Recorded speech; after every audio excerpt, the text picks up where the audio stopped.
Thank you, guys. It's such an honor to be here. Really, truly it is. There's so many places that I could start here, and I think it really starts at the beginning.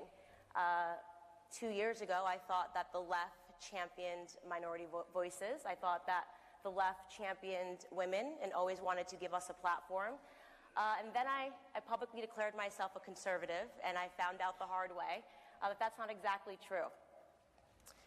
If you're a minority in this country and you don't subscribe to your emotions, if you want to have intellectual discussions and you want to have a debate, there's no place for you on the left. In fact, you will be rejected. In fact, they will actively try to destroy you in the way that they have tried to destroy me over the last 2 years.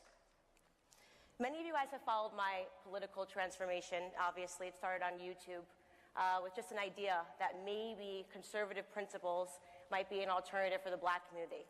I questioned at the time, is it really possible that a man that was loved by the media, Donald J. Trump, they loved him, loved by black America. Every hip-hop song that I listened to growing up, they wanted to be like Trump. Beyonce and Jay-Z were sipping poolside at Mar-a-Lago. He was the dream. Obama said that the American dream is to be like Trump. Was it really possible that within 24 hours of declaring his candidacy for the White House, he became a racist, bigoted, homophobic, sexist, rapist at one point, right? Was that really possible? And I said, of course, no, it's not possible. There's absolutely no way that that's possible.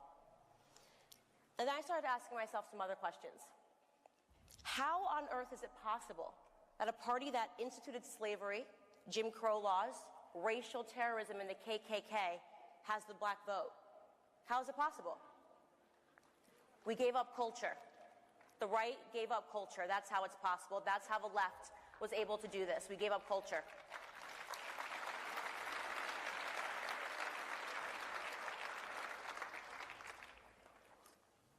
Over the course of the last 50 and 60 years, it seems that we've given up influencing pop culture altogether on the right.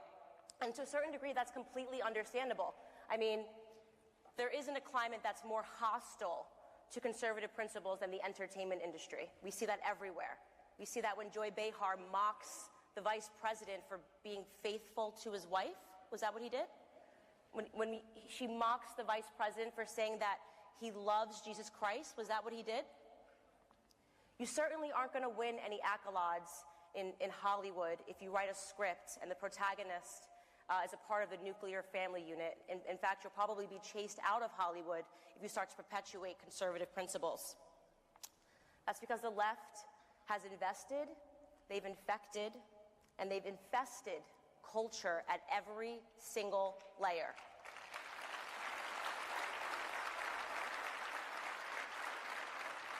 This is why Kamala Harris, who will never, ever be president of the United States, is talking about Tupac and Biggie music that never came out, which she claims she smoked marijuana to in college, because she thinks that black people are stupid, and the way that she's going to appeal to us is just by saying, I smoke pot and I listen to hip-hop music. How insulting is that? This is why Hillary Clinton, who is still not the president of the United States, right? It's great.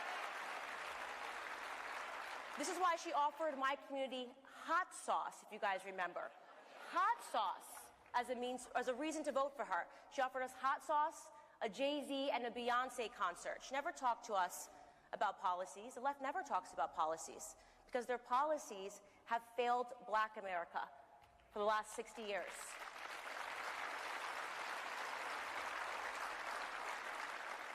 The truth is that the left and the Democrats never, ever, ever, ever want to fix black America because they stump on our issues year after year. If they fixed our issues, they would have nothing to stump on or to talk about. They wouldn't be able to just continually keep calling the other side racist. They want black America to stay broken. They don't want us to ever have opportunities. They want to continue to give us handouts and not hand-ups.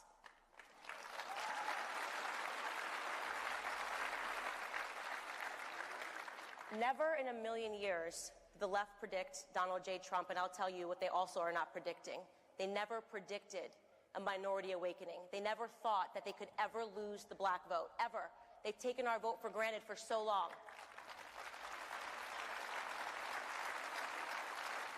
But things are starting to change, and they're starting to change because, and I'll tell you guys what the magic secret is. I'll tell you how I've been able to transform so many hearts and minds in the minority community. The secret is that I simply tell them the truth. The truth is on our side as conservatives. Truth number one, America is not a racist country.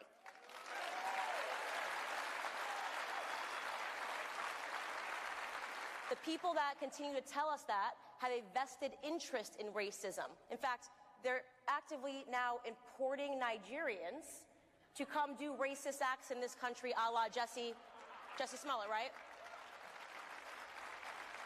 This is MAGA country. No, this is your prison cell, and I hope you rot in it, Jesse.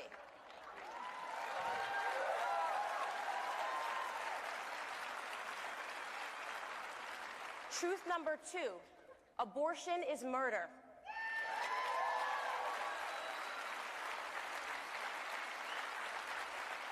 I ask myself all the time, doesn't it seem to you that progressive policies always lead to regressive results in the black community? It's amazing, isn't it?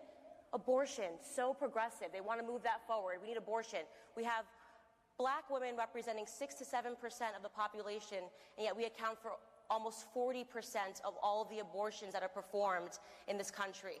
We have a sick and twisted Governor Andrew Cuomo celebrating that you can rip fetuses, you can rip infants and babies from their mother's womb at 9 months. 9 months. It's absolutely sickening what we're talking about here. And who is that going to impact the most? In New York City, for those of you that don't know, more black babies are aborted than born live. A hard-hitting truth is that the most unsafe place for a black child is not on the streets, it's not when they see a police officer, it's in their mother's womb. More than half of the black population would be double today if it wasn't for abortion. We've lost 18 million black babies since 1973. How's that for a progressive policy? Is that what they're celebrating? The left needs God.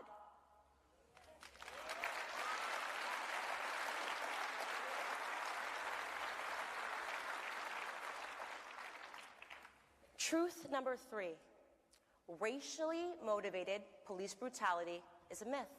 It's simply a myth. But father absence is not. The number one issue facing black America is that fathers have been removed from the home. It's that they have been incentivizing father absence. When the single motherhood rate jumps from 23% in the 1960s to a whopping 74% today, we have a problem. It's a problem that the left does not want to talk about. It is the destruction and the breakdown of the family.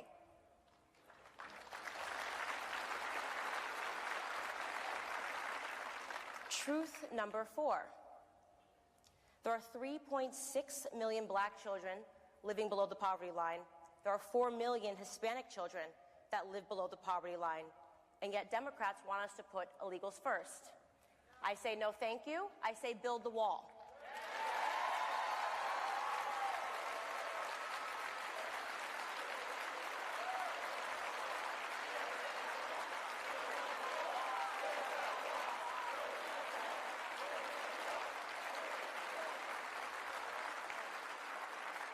It's actually incomprehensible what has happened to the black community over the last 60 years. I say, I don't want a Green New Deal. I want a Black New Deal.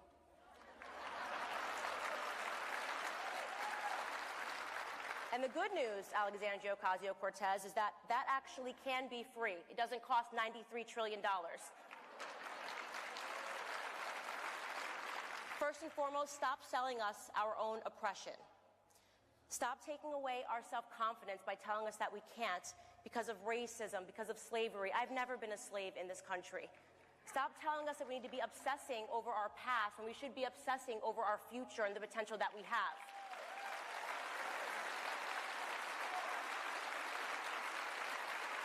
Stop having a culture which tells us that we should want to be hip-hop artists and basketball players when we should want to be doctors and lawyers.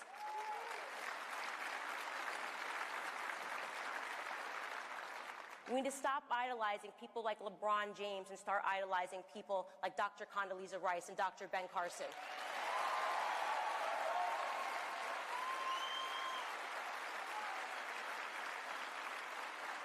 How about give us school choice? That would be nice.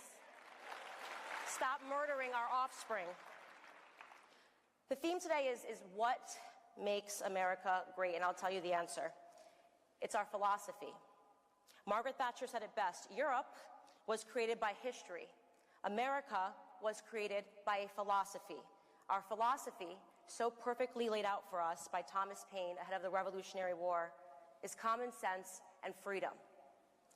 It was common sense then that the colonies shouldn't have been governed by the British monarchy. It was time for an American exit. It's common sense today that the Black community and the Hispanic community should not be governed by liberal ideology.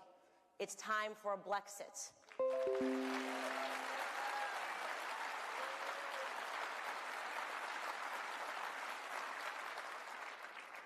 It's common sense that the left does not care about racism, they don't care about sexism, they don't care about misogyny, they don't care about any of that stuff, they don't care about sexism. What they care about is the politicking of fear. When the left resorts to calling me, as I have read it, a racist, a sexist, a Nazi, because I really have the look going for me. And the words have completely lost their meaning. They have no arguments anymore. It's common sense to me that conservatives need to start invading culture, because we are the party that believes first and foremost in God. And in case you guys forgot, it was our belief in God and in Judeo-Christian values that inspired culture in the first place.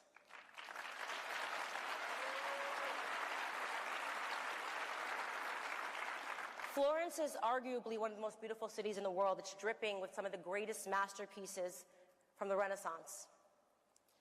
It was an explosion of art, of design, of aesthetic sensibility, and almost 100% inspired by God, Christianity, and the church.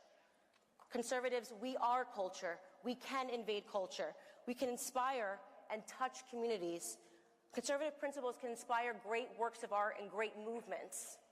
But we have to give in. We have to say that we are going to fight the cultural war. When I first started on YouTube to hold the mirror up to ourselves and the things that we do wrong, I was mocked by the left and the right. I was told there was no place for humor, that I couldn't make YouTube videos that were a flash in the pan, that we had to be more stern, more serious, more austere, and that's incorrect. We have to meet people where they're at. We have to be funny. We have to be satirical. Doing billboards about AOC is great. She's giving us a lot of content right now.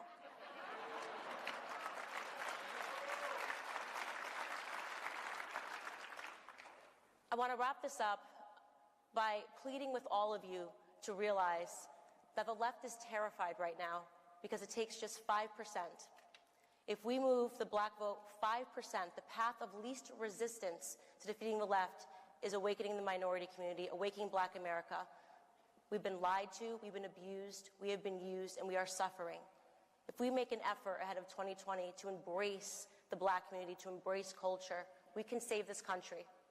I want to thank Matt Schlapp for this amazing opportunity to stand on the stage. I want to thank all of you for hanging in. I know it has been a tough year being a fan of Candace Owens, constantly fighting, constantly punching back, and I wouldn't be here if it wasn't for the grace of God, without your support, without your comments that helped me lift my head when it's been a bad day. I want to thank Charlie Kirk and Turning Point USA, the greatest student organization.